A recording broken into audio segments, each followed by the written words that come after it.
Chapter 349.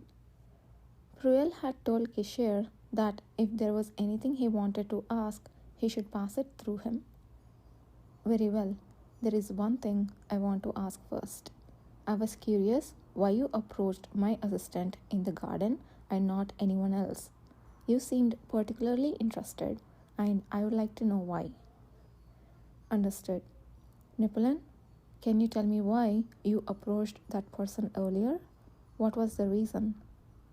Pruel asked gently, and the child, who had been silently staring at the ground, perhaps unaware that the conversation was about him, finally lifted his head slightly.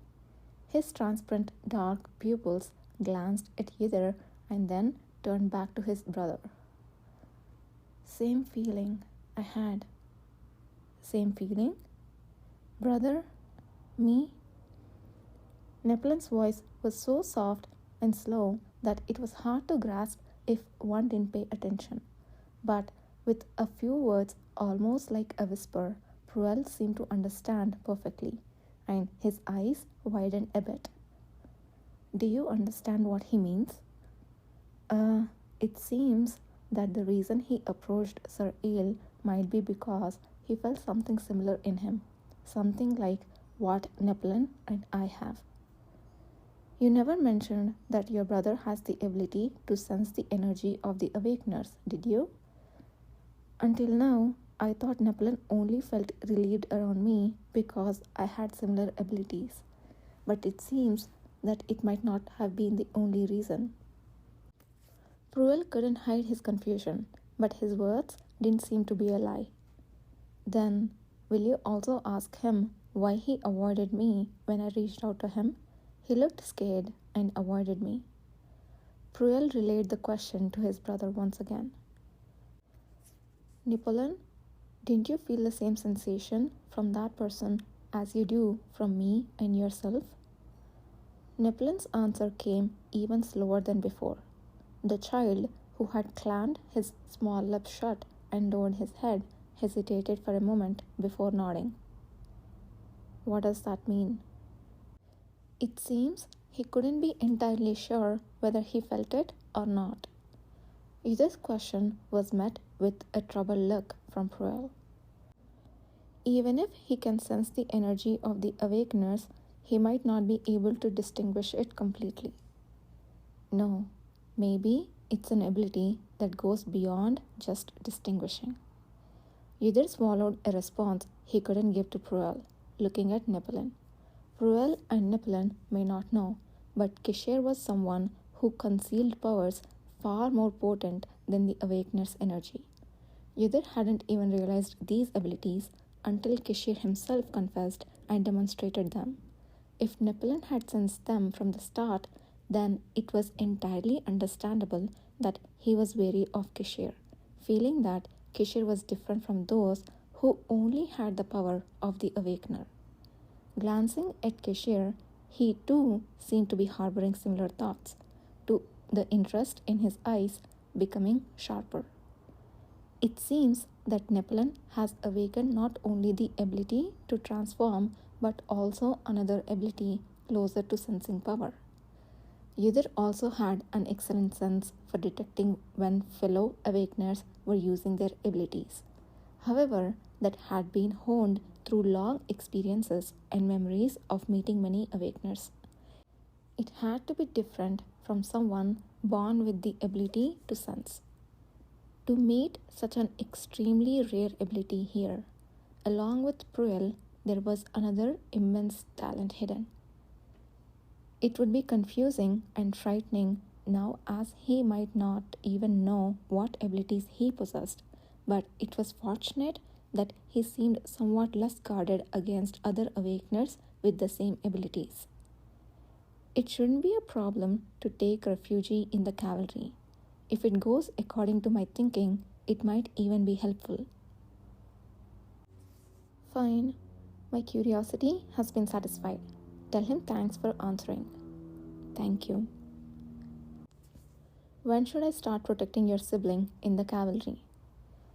I have already achieved the purpose of my visit. So, after understanding all the information I can obtain from this place, I plan to return to the capital to discuss this matter with my siblings. At that time, I will leave Napoleon behind, so please take care of him. Good. While you are here, let's see each other often and move together. I will contact you again. Before they left the room, Napoleon had transformed into a cat again. Leaving the well-behaved cat seated on the cushion, Kisher dismissed the glistening-eyed servant and left the mansion, announcing that he would continue his walk. Napoleon van Tain. More interesting than expected. Yes, it seems like it's not just transformation abilities. I think so too. At Yudhir's answer, the man smiled, closing and opening his eyes. Now that I have a beautiful cat to look after, I need to choose someone responsible for it. I will have to think about who would be suitable. After finishing the conversation disguised as a stroll, they returned to the annex and met Nathan Zuckerman, who was waiting for a report. He had been away on a nominal errand to buy something for Kisher, but had been chasing after Baron Wilhelm's knights. Here are the specially made fruit cookies from the famous bakery in Tainu you requested. Good, I'm pleased to finally have them. Well done, Nathan. The man, now devoid of his previous gloomy expression since he had worked hard, casually handed over a few paper bags to Kisher and immediately began his report. While tracking the movements of the knights and guards who had increased patrols in Tainu, I have identified a few places where a significantly large number of people were gathered. Where is that?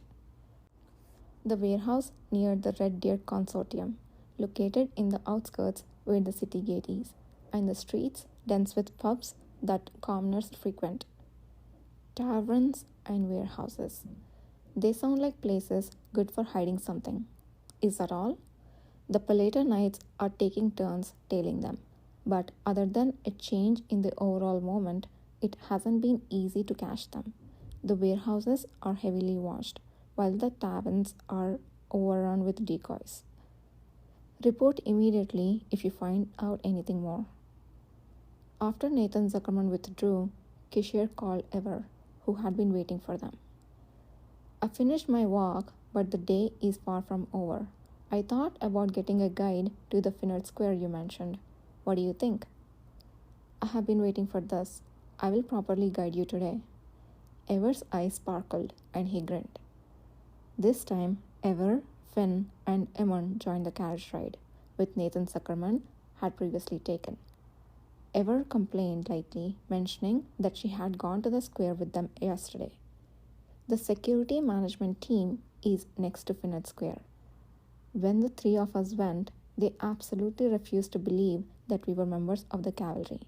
If it wasn't for the note the commander wrote, they wouldn't have let us in. Kisher thought to himself, that must have been the case. On the surface, they appeared to be just a woman, a child, and a scrawny, ordinary young man, which must have looked quite amusing. However, their true nature couldn't be discerned by their appearance alone. Ever and Finn Eldor were beings capable of unleashing destructive abilities several times greater than other members even when alone. Eamon had the stealthy and observant ability to hide in darkness and see much more than others. The one in charge of that place is the commander of Tainu Knights, a middle-aged man named Jemer Phil, who had no enthusiasm at all, they said. I mentioned that I wanted to gather opinions related to this investigation on behalf of the commander, but he seemed very bothered by it. However, it was convenient to look around the prison since he didn't follow us. So, did he express his opinions? According to the orders of Baron Wilhelm, he did strengthen the security of Tainu, but from his personal thoughts, he seemed to believe that the commander was surely mistaken, they said. Ever muttered this with a scrawled face.